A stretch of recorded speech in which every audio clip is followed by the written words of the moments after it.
So guys, for today drop tayo ng Vios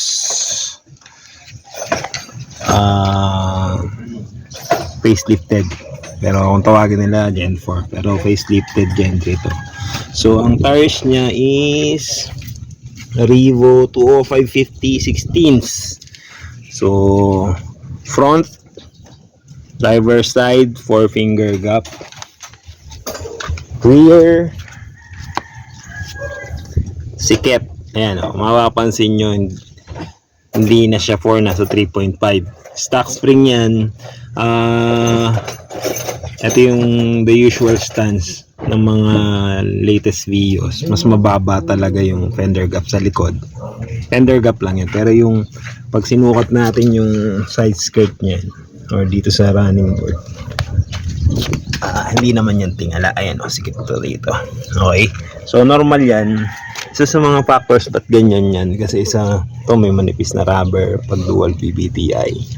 Isa yan sa mga nagpapataas dito. So option, pwedeng tanggalin yan para mas bumaba na parang Gen 3. Plus mas mahaba na kasi yung kaha niya. Doon sa left side, right side, ayan o, maluwag 4 talaga yung front, pero yung rear, tapos isa pa yung shock condition. Ayan o, para sa 3.5 to, sikip yung 4 ay pumasok.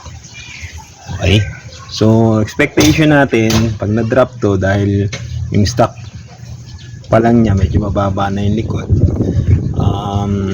dahil 205/50 16s, mga 1.5 yung front, baka itong likod 1 na lang. Okay, so install na. Nagpa-install na rin sila nung dala nilang strut bar. Ayan, hindi natin item to, pero isama na rin natin sa install.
So guys, we're done installing yung LNT springs, 205/50 16s, fender gap check kanina, 4-finger gap yung harap, or 3.5 yung likod.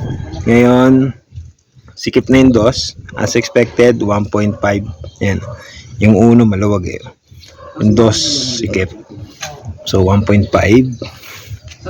Then yung rear kanina 3.5, sikip yung dos, yan ang uno. Okay, pero halos hindi na differentiate, hindi na lang ma-distinguish yung 1.5 sa 1. Ito, gaya nito, luwag yung 1, same nung sa harap.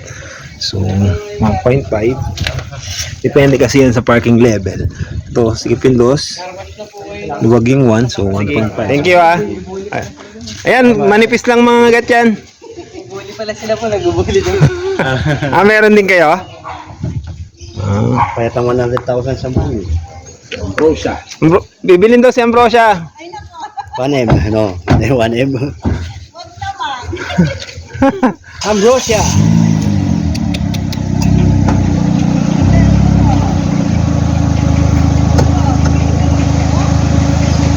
So, okay na yung road test. Walang issue. May daan po dito. Yes. Meron din kanan, pero mas maluwag dito sa kaliwa. Tapos kanan ka doon sa dulo. Diretso na gate, ano yun? Guardhouse. Okay.